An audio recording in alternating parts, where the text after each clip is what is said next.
Hello and welcome to this episode of the Corporate Escapists TV show and podcast. I am your host, Christine Inez. I am so delighted to have both Lace and Sutton joining me. Welcome, ladies, to the show.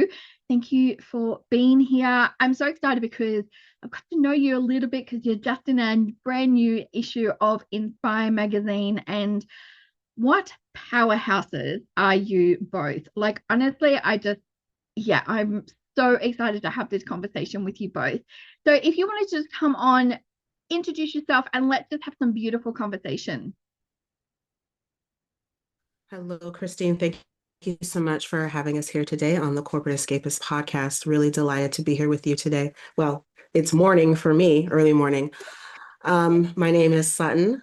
I'm a homeschool mom of four, veteran of the United States Air Force, leadership strategist, and founder of The Flavor Room, the only invite-only curated ecosystem for diverse leaders and entrepreneurs of color. And I'm Lace Flowers. I'm also a homeschool mum, but not of four. I have a few less, and I'm the co-founder of the Flavor Room, and I'm also a culinary wellness architect. So I take care of entrepreneurs and small teams when it comes to their nutrition and avoiding burnout. I love it. I love what you guys have created because I think so many times I love like there's a Brene Brown quote. Basically, sometimes you have to walk through the wilderness alone to be able to find your tribe. But I think what you guys have created is literally a place for people to feel connected, a place for people to feel like they have a home. And I think it's so needed in this world because we feel so lonely and life, being a mom, like, look, let's just be honest, like just life in general, it's hard enough. And if you don't have support around you, it's very lonely. So what you have, created is absolutely amazing. Thank you. Yeah. And I think one of the many things that makes what Lace and I have built together unique is that it came from lived experience. This was not something that we were like, oh, let's come together and make a quick buck and throw something out there. This came from lived experience and essentially a desire to right the wrongs that we had experienced coming up in the online business industry. Yeah, absolutely. This was something that comes from the heart. I mean, essentially, this idea of the flavor room before it had the name was in Sutton's brain for 3 years, just marinating, like a good curry. And then she came to me and said, "Hey, I've got this idea. Do you know anyone who would, be interested in collaborating?" I was like, "Possibly, but I need to know more." And when she told me the concept, I was like, "Hey, man, I'm gonna put my hand up for this one because I feel this." And I just really felt what she was saying from her experience and having had my own experience of that undertone of racism in the online space, particularly in the spiritual wellness kind of space, because that's where I was working at the time as a tech concierge. I was like, this is something I have wanted to tackle for so long. And it's something I've wanted to talk about. But when I have talked about it, I've been, told to shush, brush it under the carpet. We don't talk about stuff like that. So when this opportunity was presented, I was like, yeah, I'm here for it. I think it's so needed. I literally just did a video this morning talking about legacy pieces, and I really truly believe what you guys have created is a legacy. This is not only what you're going to be known for, but this is a piece that can be handed down to generations and really keep the conversation happening as well. And I think we just need to have more conversations. We need to have open conversations without feeling we're offending somebody, but if you're feeling it, it needs to be said. We need to talk about it. Absolutely, Christina. It needs to be said, conversations need to be had. And what we've done is go beyond conversation into action and solutions, which is why we co-authored and independently published a research paper, Is It Legit? Redefining leadership, equity, and influence in the online business space, and went beyond that to create our own certification program, legit certification for impact-driven businesses, which addresses these issues head on, not in a fluffy, performative way, but with action and implementation for businesses and organizations who give a damn about these issues. Mm. It's super powerful. Like honestly, I think I have a phrase that I use, and it's called marshmallow conversations. That sickly sweet, conversations that you can only have so much of it.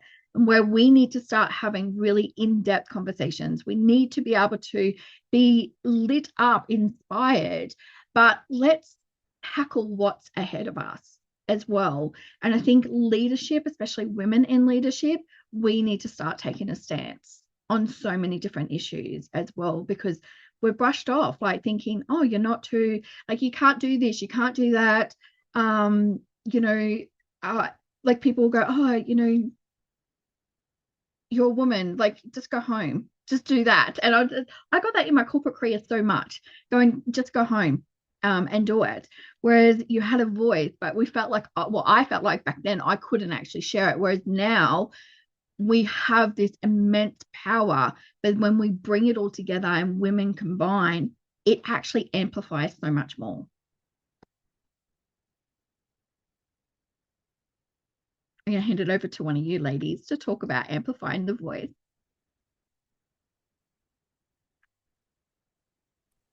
Cool. I thought you were frozen, Lace. Oh, you're on mute. No, I'm not frozen. I was saying go ahead, Sutton, because I could feel you what's happened to say, so I'm gonna let you just take the floor I there. did. I was going to wait for you, but no, when it comes to amplifying, honestly, I'm just going to keep it real with you, Christine. I have not had the best experience with that. And I think for my personal experience, when people see me, there are certain prejudgments that come to their mind. So that amplification with unity with women, I have found that to be very performative and empty. That is one of the reasons why we came together for the flavor room, to go beyond just, yeah, I want to lead. And then people kind of using that to say, let me bring more attention to my content or to my offers.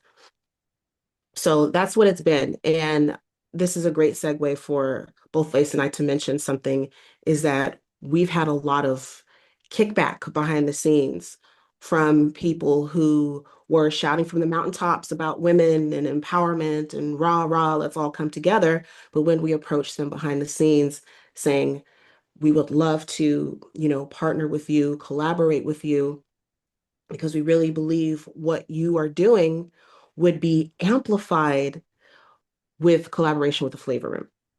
Then it was, whoa, nope, can't do that. You guys are, speaking too much truth. You're saying things that don't really go with my brand. It makes me a professional liability. So that has been my experience, professionally when it comes to that. I found it for me better to just go it alone, if you will, and just put it out there until Lace and I came together. And that's pretty much how it's been. We have just gone, do you know what? We're just going to do it anyway, despite the judgment, despite the nasty words, the comments, all the things that we've had that we really weren't necessarily expecting. But we've just gone ahead and gone, nobody's going to stop us. The only people that can stop us from building what we're building and that can stop the flavor room is Sutton and I. And we ain't stopping. Yeah, I love it so much. I think there's a couple of things that have like just popped into my mind is when people talk about, oh, you've been judged, you've been criticized and all that, and I go, oh my God, you're so strong. I'm over that word, because yes, we're strong, we're resilient. I've been through multiple things in my life and experienced not some, like a lot of hardships in that as well. Bullying in school, and then I'm about to hit 50 next year, and people are going, oh, why don't you just settle down and just get ready for retirement? Like, why are you trying to build a business now? And the thing is that it's not the resilience, it's this inner voice that keeps coming out. And I think there's so many women that, and if I talk, spiritually, but it's like we're awakened. It's like that voice is just too strong within us. It's not us being strong, it's the voice that is so strong within us that now we need to actually say something.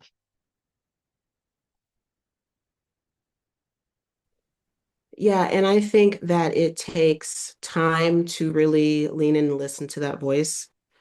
Mm. And so for some people, it's earlier on than others. Some are fortunate to have, parents or certain influences in their life that, can encourage that on at an earlier age. But for most of us who have been plugged into the system, who have gone through schooling, gone through higher education, corporate, so on and so forth, that is silenced because society at large says this is your path. Clock in, clock out, get a good job. Maybe you'll retire at what's the age now? Yeah, 70, whatever. yeah, If you live that long, and if not, well, then tough. And that's life, yeah. right? But I think more people now, women and men, are waking up to that burning, that calling, that voice that has been suppressed through, intentionally through society to keep us all in line. Mm. Yeah, I love that so much.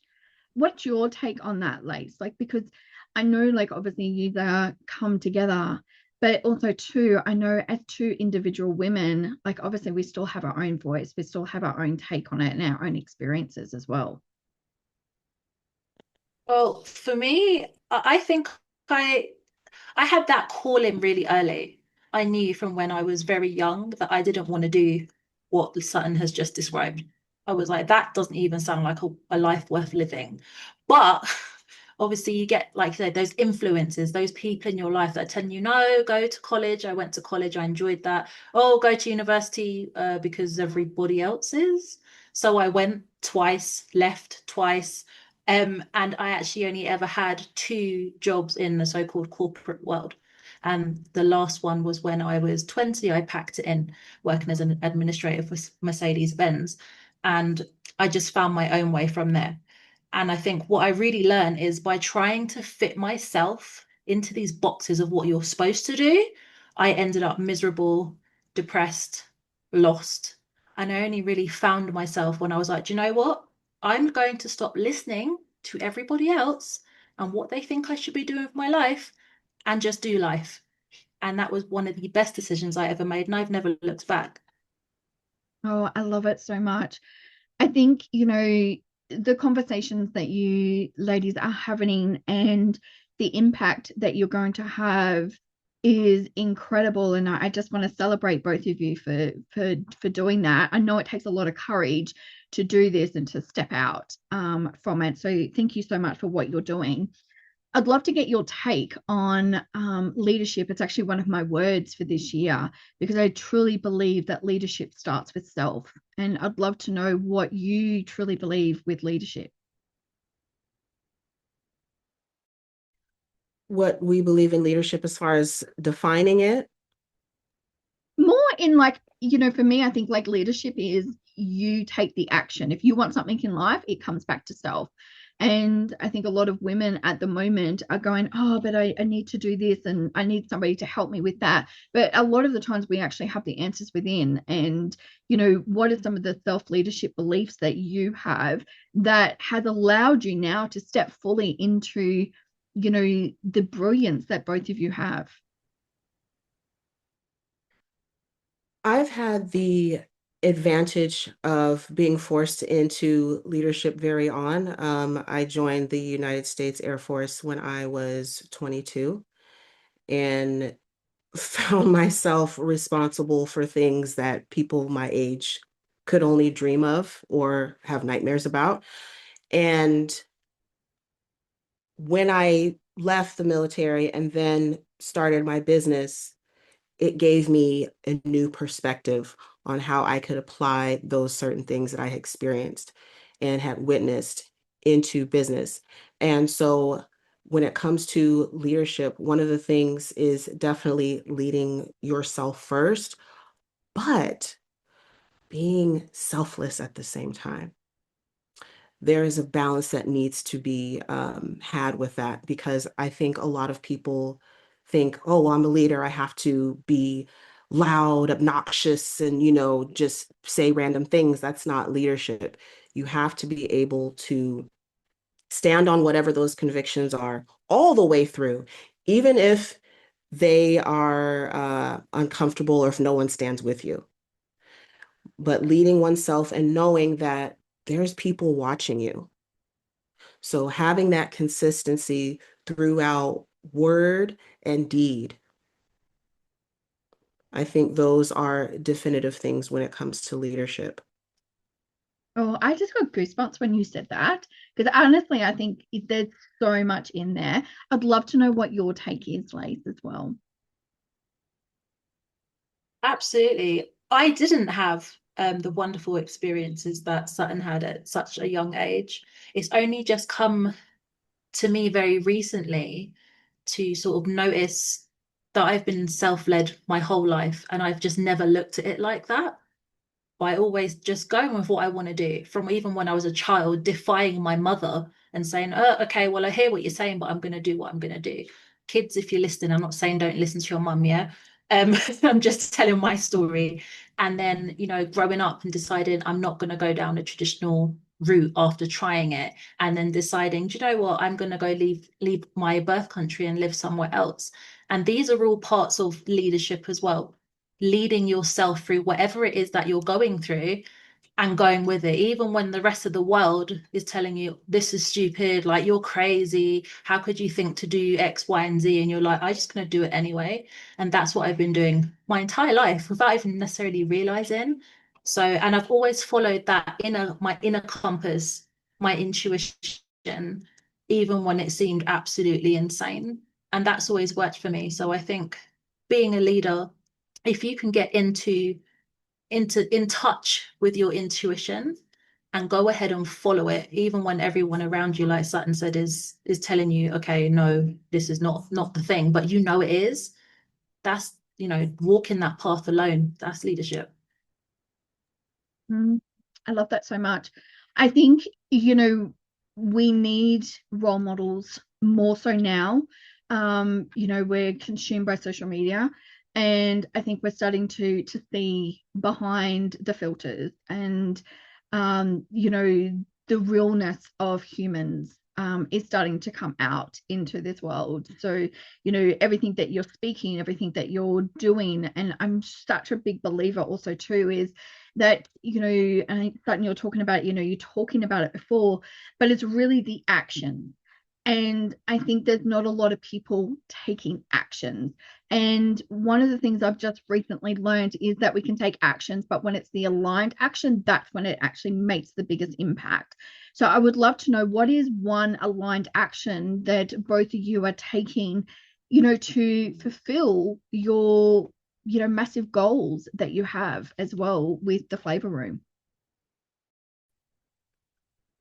Our formula for success, Christine, is very simple, and we just move. I mean, I don't have anything magical or really profound to say other than that. When we get an idea, we move with it.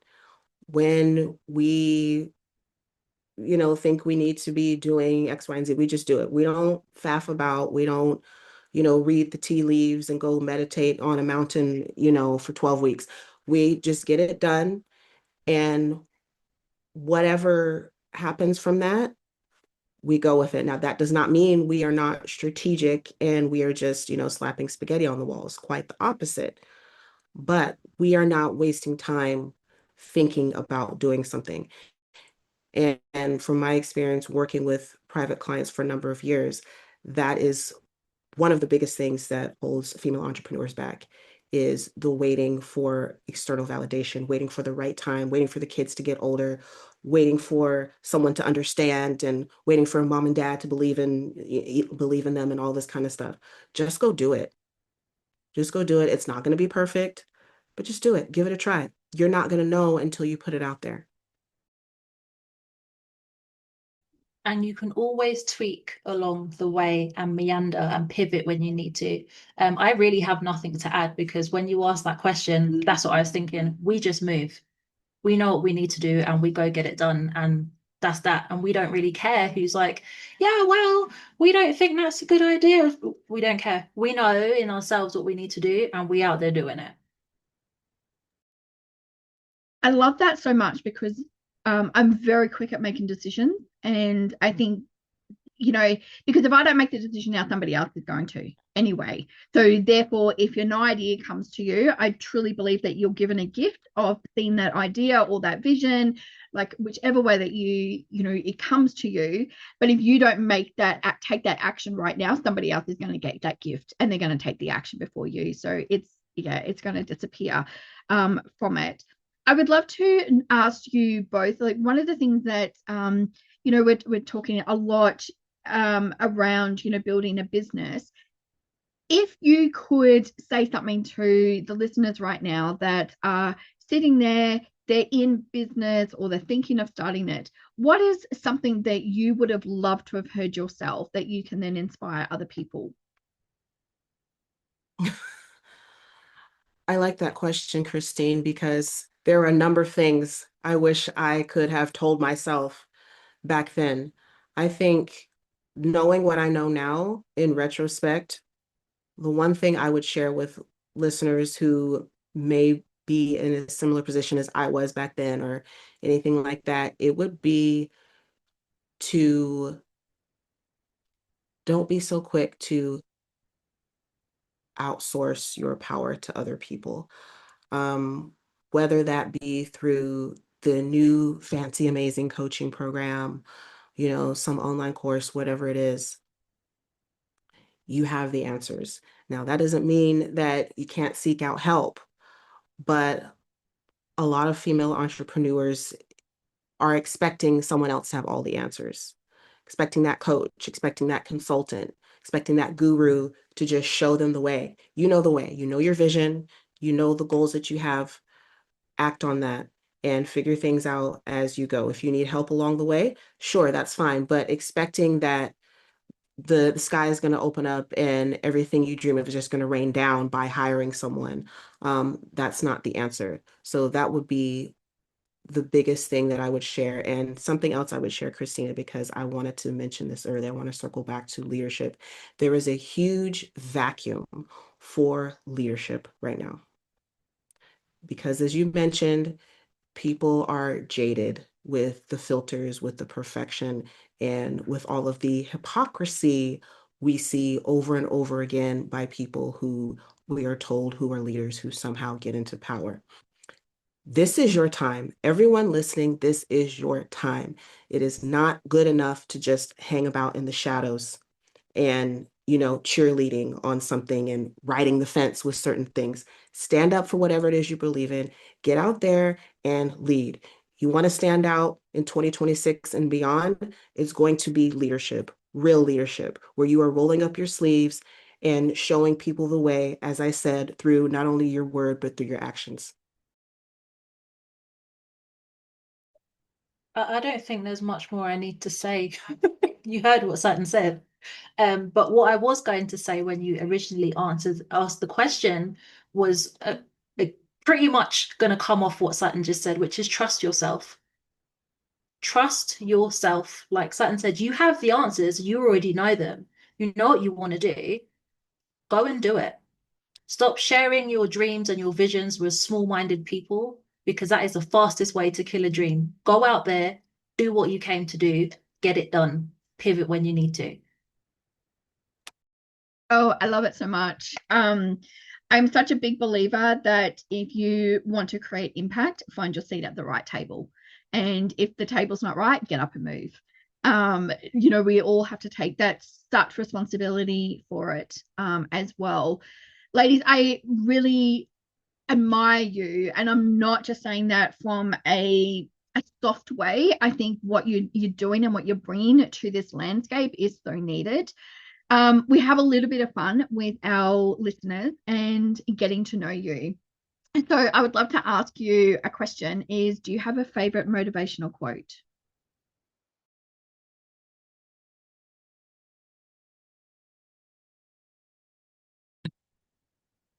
I'm just going to stick to the one that I use wherever we go, Christine.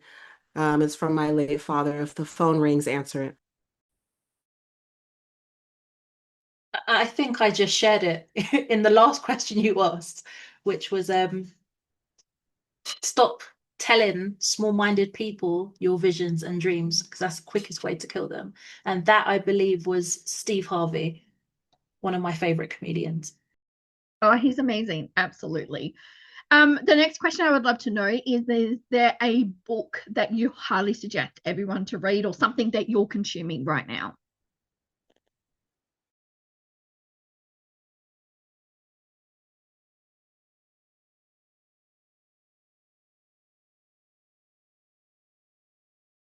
You're on mute. I'm just kind of thinking out loud. I'm like, I had to get rid of so many of my books, and I've read so many of them over the years.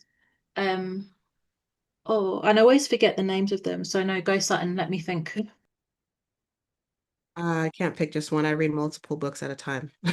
So, let me pick one.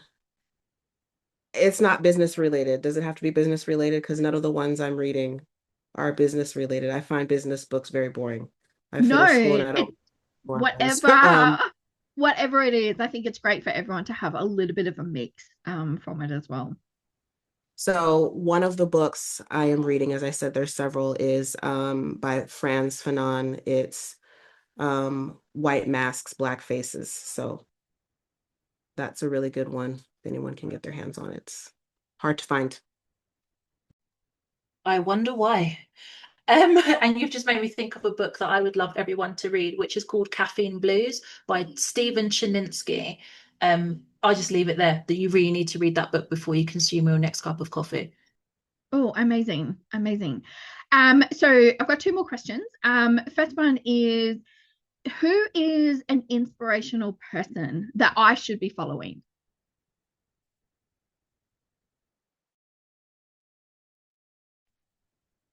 Are you gonna go? No, I'll go. I don't really follow anybody, Christine. I do what I need to do and I keep my head down. So I don't really have any people that I would recommend following. This might sound really like cheesy, but I'd say follow Sutton. Oh no, I love that. I love that so much. And we're always interested to know is from our guests is who should we also have on the podcast? If there's somebody that we should be inviting that you recommend.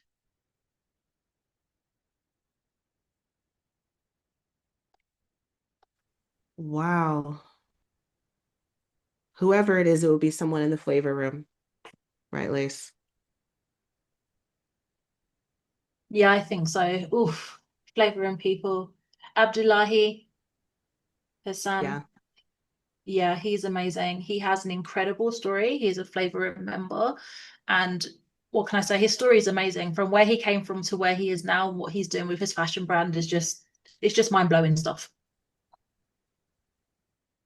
Amazing, amazing. Well, I'd love to connect with them because I think this is the power of, once one person shares their story, it gives courage and inspiration for other people to start sharing their story as well and to really stand in their own power. And I think, if anyone can take anything away from today, is really standing in your own power. These two incredible women are doing that and really creating an impact around the world. So I just want to say thank you so much for being here, sharing your story with us and really like inspiring me to continue to share my voice as well. Thank you very much, Christine. Yeah, thank you for having us. This was amazing and we appreciate the opportunity. My absolute pleasure. Absolutely. So I'm going to pop all the details for everyone who is listening here, how you can reach out to both Sutton and Lace. You'll be able to read their article inside the current issue of Inspire magazine and how you can reach out to them as well. Make sure you hit the links below. Make sure you like and subscribe, all of this. And I just want to inspire you with something today and just to remember to live life to the fullest every single day. Love and light to you all.